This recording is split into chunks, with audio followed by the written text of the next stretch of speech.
savez, en arrivant ici, à Cancun, j'avais 16 heures de voyage, je comprenais rien, j'étais fatigué, 10 heures d'avion et tout, 2 avions, etc. Et puis les taxis, j'avais entendu dire que c'était une sorte de... Voilà, c'était une mafia en fait.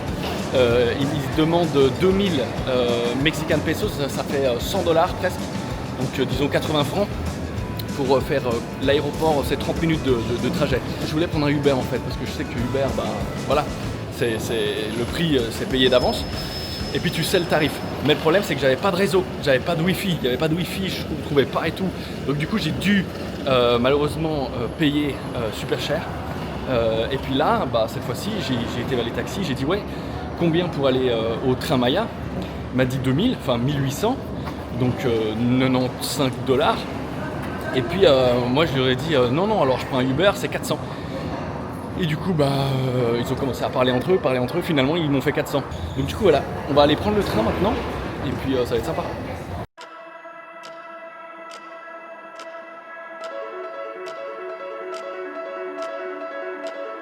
Alors c'est parti pour le train Maya.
Incroyable la suite, incroyable, franchement, wow. Le même prix que le taxi les gars, que le taxi aller pour Cancun aéroport à Isla Mujeres. Franchement, wow, ça fait donc 2000 pour 2 nuits, ce qui fait $50 la nuit, à peu près, $50 la nuit. C'est magnifique, il nous a donné des plannings pour demain et tout ça. Super sympa. Il a dit qu'il y avait des moustiques un peu complexes, donc si j'en voyais, il y avait un spray pour les tuer, je crois. Par là, il m'a dit. Ah ouais, voilà. Puis il a dit si je me balade, je fous du spray partout dans la chambre, si j'en vois des moustiques, et puis ensuite, quand je reviens, ils sont tous morts. Ok les gars, j'ai tué ce truc. Et un moustique aussi, puis j'ai été à la réception pour lui demander si c'était friendly quoi, le truc. Puis il m'a dit pas friendly, mais pas empoisonné. Mais par contre, j'ai dit ça fait pas trop mal. Il dit si, ça fait mal. Mais par contre, c'est pas empoisonné quoi. Dans la zone, il n'y a pas grand chose de ces scorpions là. Putain, scorpion. Waouh, dans ma chambre. On va bien s'amuser. Je vous fais visiter un petit peu l'hacienda. Regardez, mais c'est incroyable.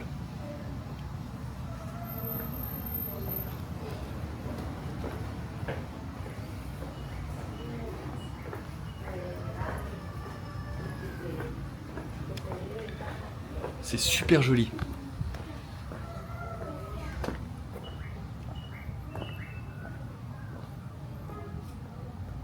Alors moi j'ai une chambre spéciale, une suite de luxe, parce que vu que c'est pas la saison, Booking m'a automatiquement surclassé gratuitement.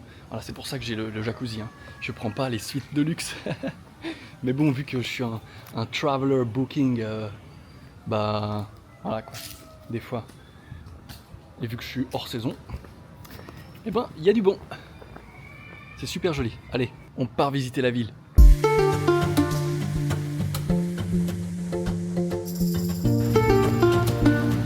Ciao.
Bon les gars, je me trouve actuellement devant le couvent de San Bernardino de Siena. Vous pouvez le voir à l'arrière-plan derrière moi. C'est un couvent qui a été construit environ dans les années 1560. Et puis en fait, il servait à évangéliser les populations natives ici, donc les Indiens mexicains d'Amérique centrale. Et donc du coup, je sais pas, ils venaient ici et puis on leur disait peut-être qu'il fallait changer de religion, qu'il n'y avait pas trop d'autres moyens. Et je pense qu'ils avaient malheureusement pour eux intérêt à dire oui. Enfin, je sais pas comment ça se passait. Voilà. Donc bon, maintenant ça ressemble à une sorte de vieux château. Mais c'est joli. Hop, on va passer par là. Hop. Et maintenant, je sais pas exactement ce qu'on va faire, mais on va faire de la visite encore de cette ville, jolie petite ville où il n'y a pas du tout, on dirait d'immeubles. En fait, c'est tout un étage ou 2 étages, des petits trucs comme ça. Toujours, c'est très très joli. Valladolid.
Ici aussi, ils mettent des bris de verre un peu pour éviter que les gens passent par-dessus les murs.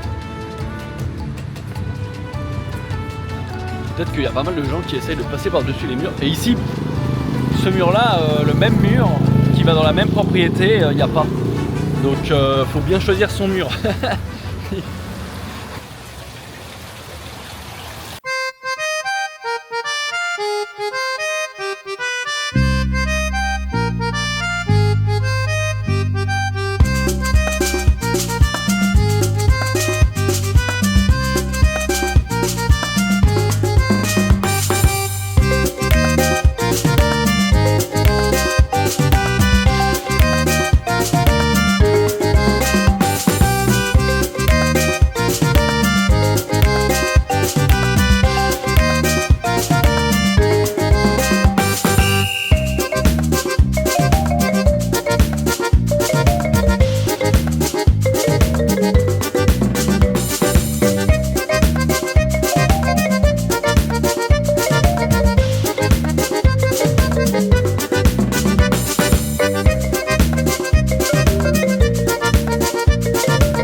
Beaucoup de chiens abandonnés ici, de chiens de rue entre guillemets. Allez, on va se coucher. On en a assez vu pour aujourd'hui, je crois.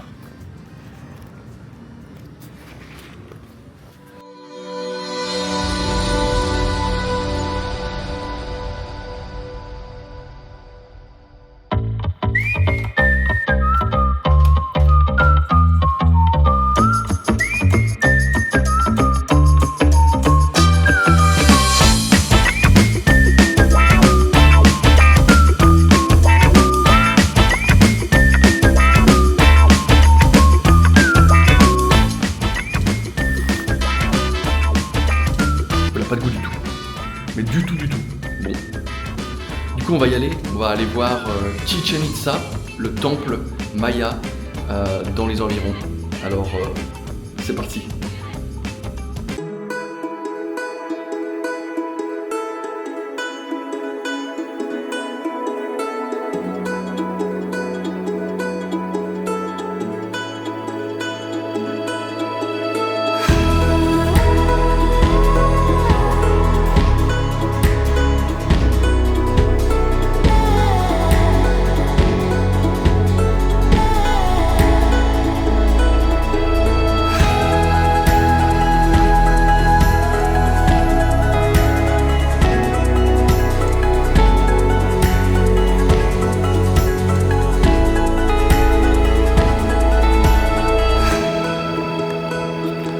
Donc les gars, c'est incroyable. En fait, cette pyramide maya, elle a été construite de façon à être une sorte de guide, de calendrier et tout ça.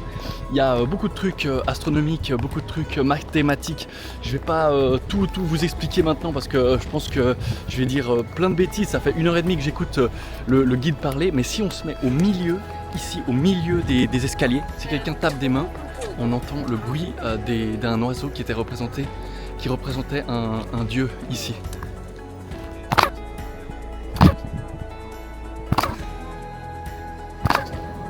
Donc en fait ce son, c'est le son d'un oiseau de la région, et un oiseau qui représenterait leur dieu, le dieu de la fertilité, le dieu tout puissant en fait. Si on se met de côté ici, on claque des mains, on n'entend pas le son. Si on se met au milieu de l'escalier, on entendra le son de l'oiseau si on claque des mains. C'est incroyable. Et il y a eu les Mayas, ils sont restés pendant un bon moment, pendant plusieurs générations, mais à un moment il y a eu un changement climatique énorme. Il a plu pendant très longtemps et ils sont beaucoup à être morts, et les Toltecs sont descendus ici. Et puis en gros ils ont dit mais vous faites pas de sacrifice humain, nous on a un dieu qu'on doit nourrir entre guillemets, faire des sacrifices pour qu'il pleuve, et du coup ils ont commencé après à faire des sacrifices humains. Vous pouvez voir ici les têtes de serpents en bas à gauche et en bas à droite des escaliers, et en fait 2 fois par an aux équinoxes, le 31 mars et le 31 septembre, le soleil arrive pile à faire un corps de serpent sur les escaliers, et ça fait un serpent en entier avec les têtes de serpent, et ça voulait dire que c'était le début soit de la saison des récoltes, de la saison sèche, etc., soit de la saison des pluies, et il se représentait comme ça. Ici, si on vient au milieu du temple d'en face, on peut voir 2 pylônes au centre, et si on se met vraiment, plusieurs pylônes, mais si on se met vraiment au centre, on n'en voit que 2, et le soleil aux équinoxes arrive pile au milieu, et il y a une petite statuette en haut où il déposait le cœur de la personne sacrifiée. Bon, c'est pas tout, on quitte Chichen Itza et on va aller à la Pistoche dans la cénote, et je sais plus le nom, alors on y va, c'est parti.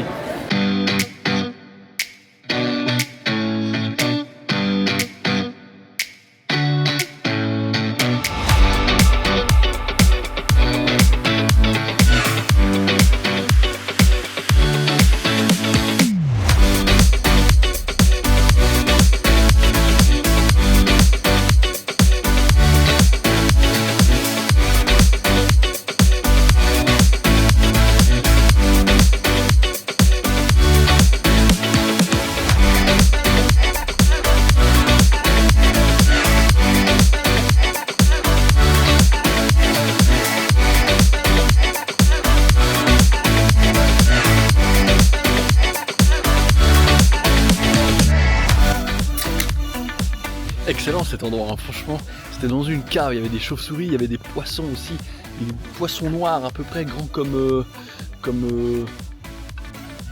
2 fois la taille de la bière. Regardez, pour accéder ici, il faut passer par cette route, donc c'est vraiment c'est 2 mètres, faut pas croiser un camion. Après on en a une deuxième qui est en extérieur cette fois, donc voilà, mais là c'était vraiment sympa. Il y avait même un arbre qui descendait dans l'eau avec ses racines. Super bon art comme endroit. Franchement, je sais plus comment il s'appelle. Je vous l'écris parce que voilà, Del Cielo, je sais pas quoi. Excellent. Allez,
canopée de la forêt mexicaine du Yucatan.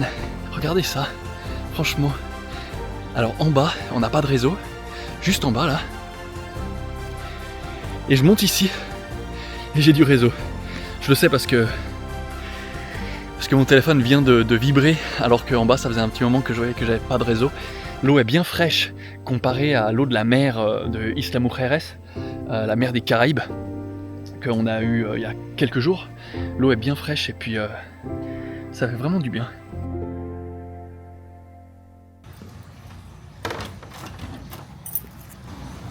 Ok les gars, bah écoutez, je me suis changé, je me suis douché, changé, etc. Préparer les affaires pour demain parce qu'on part demain déjà de Valladolid pour aller dans la ville suivante que je n'ai pas encore décidé. On va la décider ce soir et puis on va ressortir, regarder un petit peu ce qu'il y a à faire ce soir, boire un verre quelque part, manger une morse et puis voilà, c'était une très belle journée. On a vu donc Chichen Itza et puis deux trucs dans l'eau. C'était super. Voilà, allez, on y va pour la suite. C'est parti.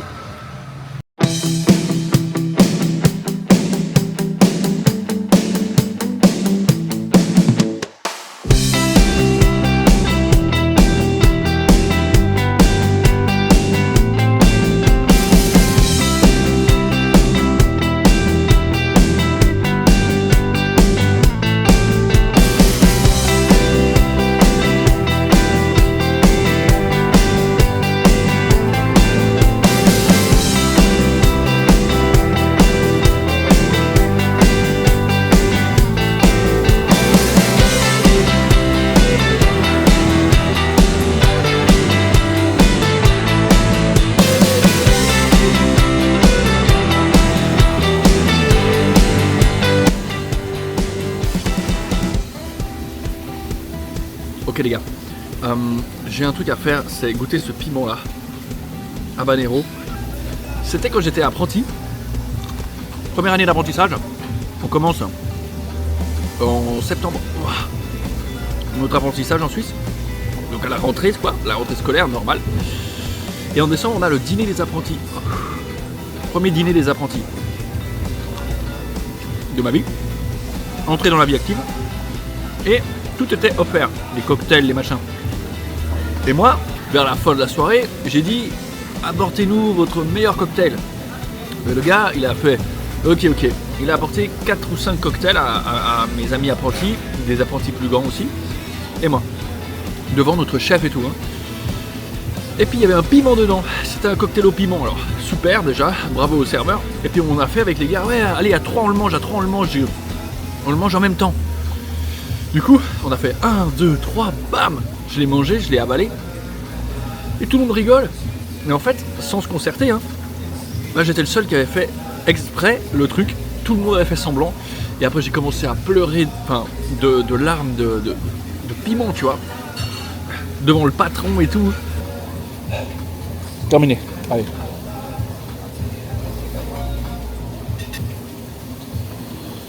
Donc j'ai mangé le piment, mais je vous ai raconté aussi mon histoire sur les piments.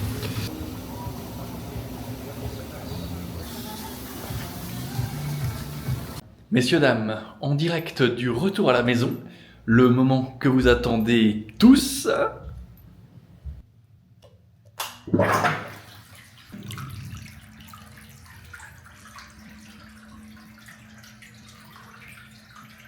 C'est ici que je vous laisse pour aujourd'hui. On a eu une très belle journée et demain on se retrouve à Izamal dans la ville jaune et on reprend le train Maya dès demain matin 8h30. Ciao.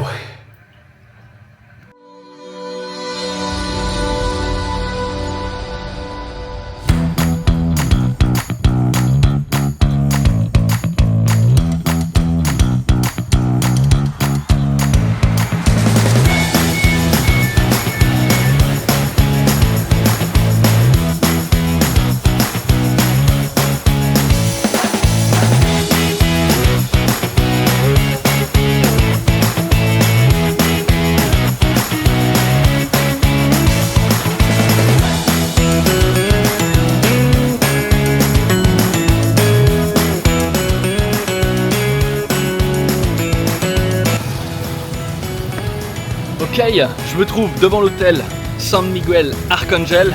C'est là où on va dormir ce soir. J'ai juste pu aller aux toilettes et déposer ma valise parce que la chambre n'est pas encore prête. Ils m'ont dit de revenir à 15h, donc bon voilà. Mais on est au centre de Izamal, la ville jaune, Pueblo Mágico, comme elle est surnommée, parce que il y a une très très forte identité spirituelle dans cette ville. C'est même un lieu de pèlerinage pour voir la Vierge d'Izamal, surnommée aussi la reine du Yucatan. C'est vraiment magnifique. Regardez, ici on se retrouve devant le couvent Sant'Antonio de Padua. C'est vraiment magnifique. Ce couvent est assez particulier parce qu'il a le deuxième plus grand atrium du monde, juste après celui du Vatican. Donc c'est une cour intérieure devant une église et c'est vraiment incroyable, regardez.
Ce mélange entre Maya et colon espagnol, c'est une ville de colons. Et il y a aussi normalement des pyramides dans la région, dans la ville, et on va aller regarder si on peut aller les voir. Peut-être aussi grignoter un truc. Je crois qu'il y a un marché local pas très loin, donc ce serait super sympa d'y faire un petit tour. Allez, de toute façon on a jusqu'à 15h et puis il est 10h du matin je crois. 11h, 10h37, donc on a au moins 4 heures à se balader quoi. C'est parti.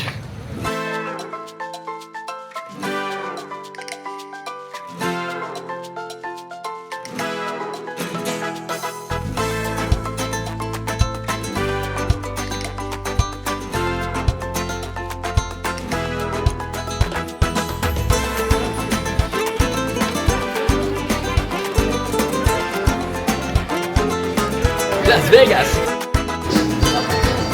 Voilà. Dos tacos. Gracias.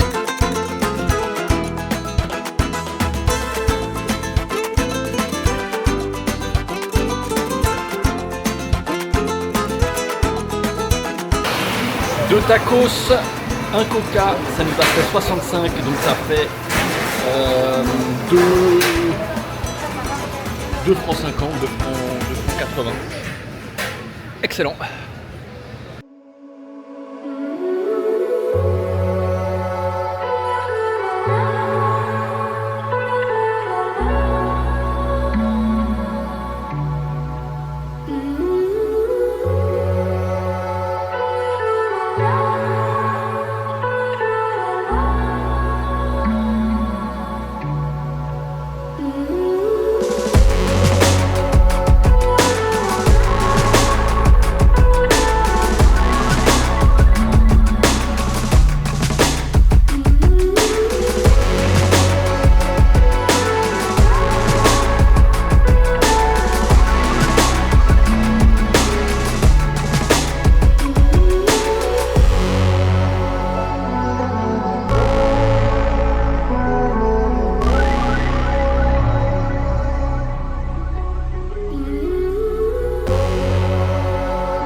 Ok les gars, donc cette boisson c'est horchata.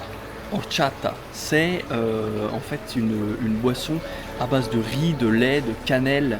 On fait mixer tout ça avec l'eau du riz. En fait, on doit faire tremper le riz pendant plusieurs heures. Ensuite, mettre un bâton de cannelle, du lait, un petit peu de sucre, mixer tout ça. Bon, j'ai peut-être oublié 1 ou 2 ingrédients, mais en gros, c'est ça. Et puis ça rend super bon. On met des glaçons et tout ça, et puis c'est vraiment excellent. L'autre jour, j'en ai déjà bu un sur Isla Mujeres, j'ai pas su à quoi c'était. J'ai commencé à dire n'importe quoi. Mais maintenant, je commence à devenir un vrai Mexicain. Donc, je commence à bien sentir le goût de la horchata. Et du coup, c'est très bien. Voilà, c'est très bien comme ça.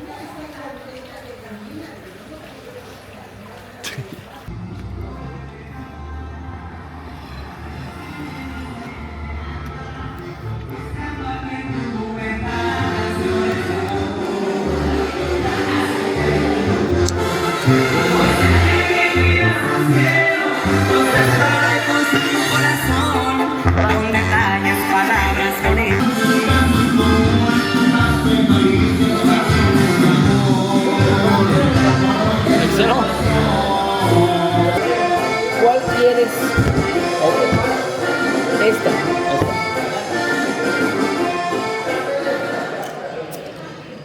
Gracias. Sí, capitán. On va goûter la Tecate. J'ai cru que c'était lime, en fait c'était light. Sorti.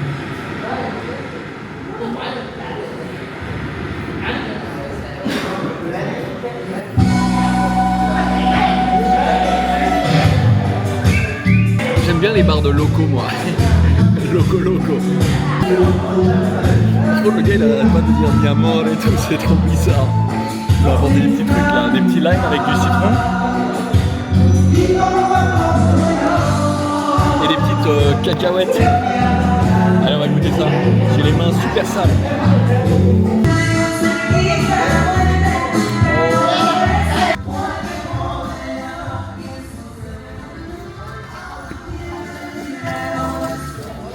Putain les gars.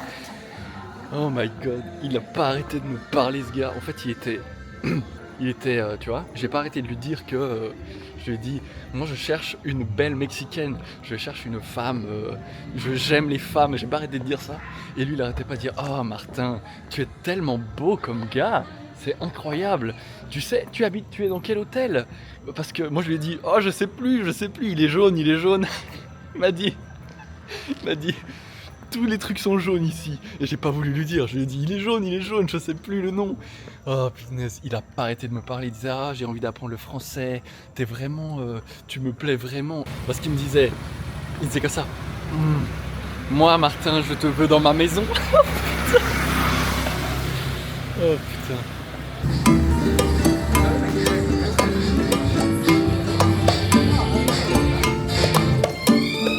Voilà.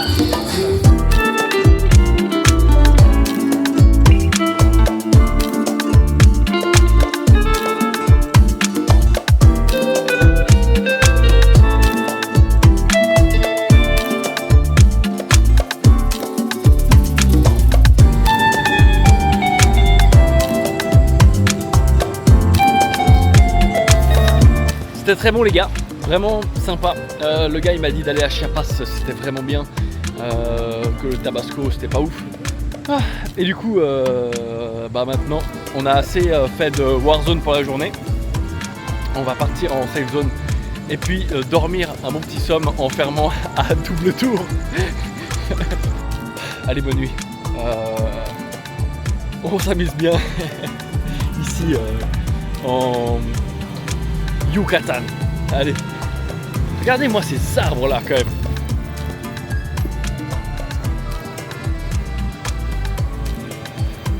Et ils ont mis une lumière au centre pour que ça éclaire les feuilles, c'est vraiment super sympa. Allez, on est à l'hôtel San Miguel Arcángel qui est tout jaune.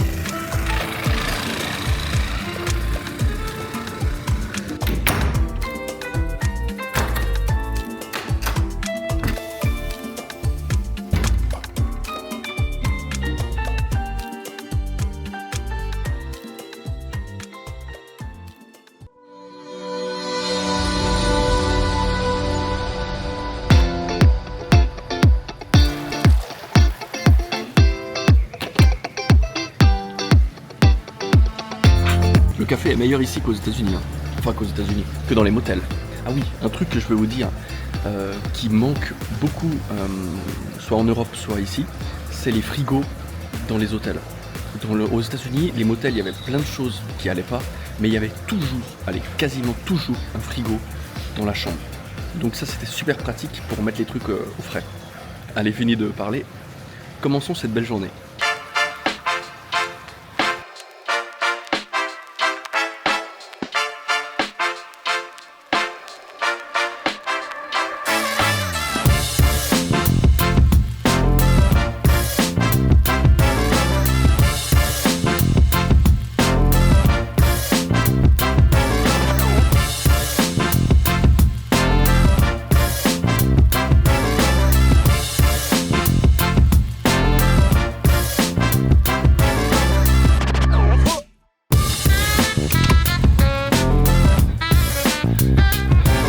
Ok, excellent. Attendez, ma valise.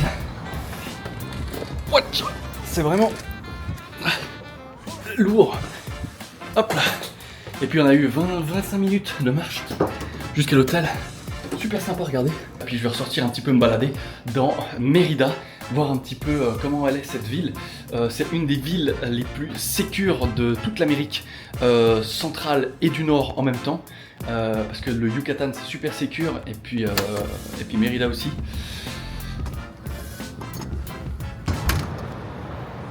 Pour commencer une autre après-midi à Mérida, on va aller se faire un petit repas cubain parce qu'on est vraiment pas loin de Cuba et puis du coup je me dis que ce serait sympa, j'ai jamais goûté la cuisine cubaine, de se goûter un petit truc cubain. Allez, c'est parti. Voilà.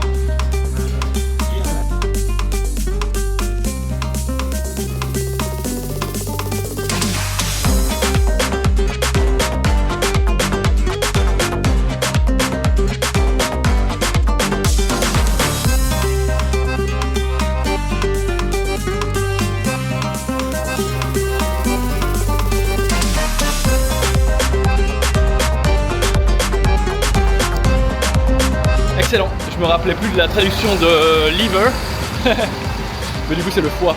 Et j'ai mangé un énorme plat de foie de bœuf. J'ai plus faim là, c'était très bon, bien très bon, très bon. Allez, on se balade un peu dans cette ville qui est Mérida. Allez, à tout à l'heure.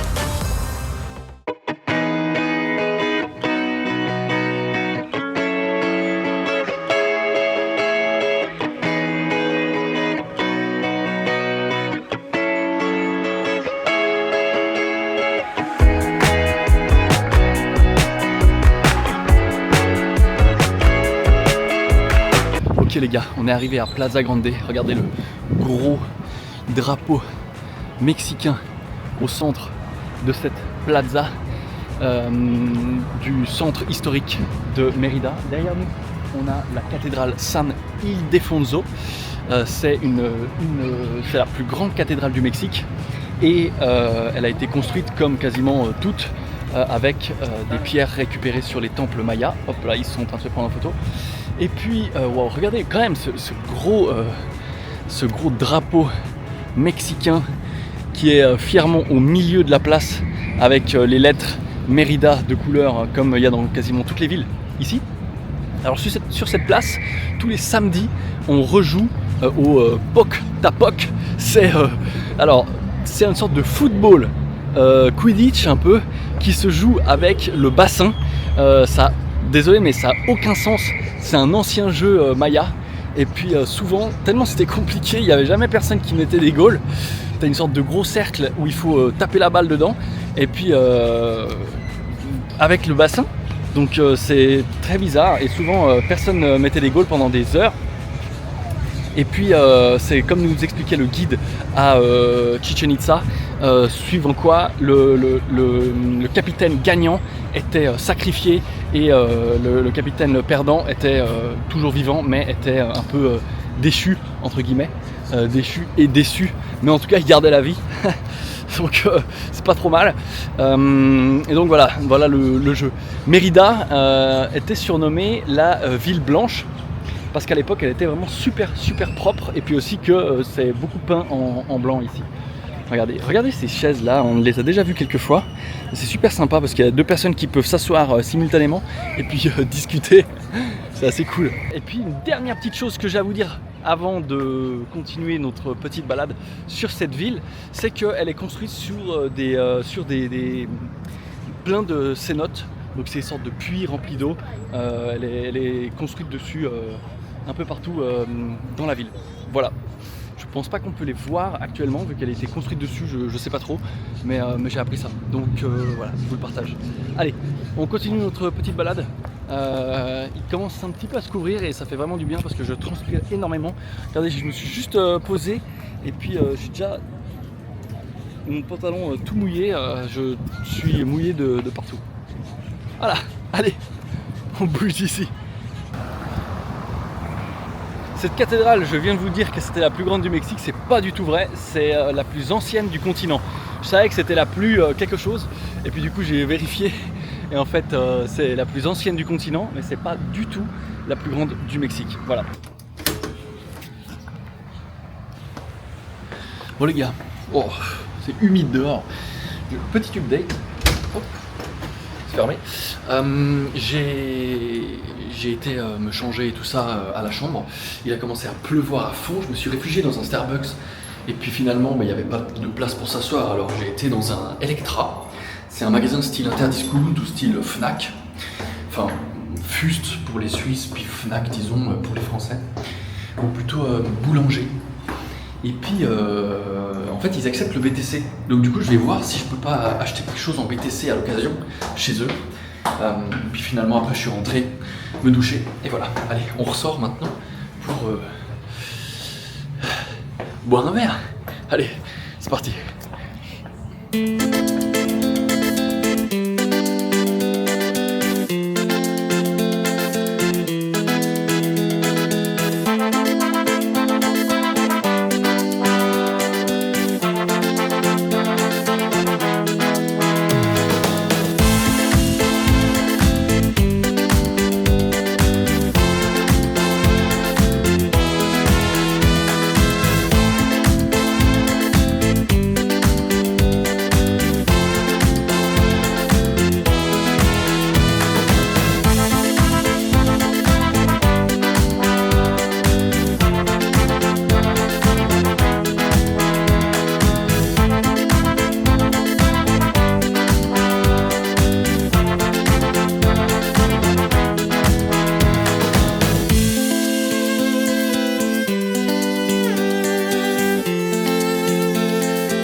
On va trouver un truc à manger puis ensuite on va rentrer. Demain on a une grosse journée comme je vous ai dit juste avant. Donc voilà, un petit truc sympa à manger. Il faudra quand même que je mange un bon resto de viande à l'occasion. Mais bon, voilà. Pas pour l'instant.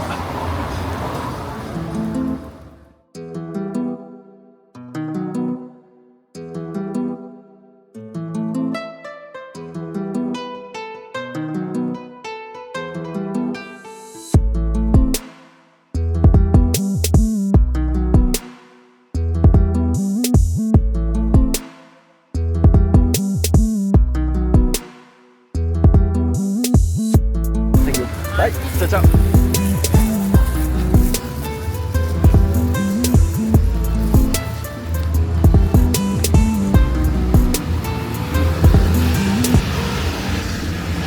Oh, c'était super bon.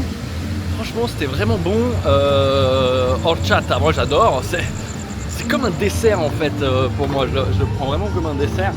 Elle m'a donné un petit peu la recette. Super sympa. J'ai laissé quand même vachement plus parce que c'est tellement pas cher les gars, c'est 1 franc le truc, donc j'ai laissé quasiment le double, mais c'est pas possible, enfin c'est incroyable. Donc voilà, c'était très très bon. Poulet, tamales et je sais plus trop quoi, pola poles.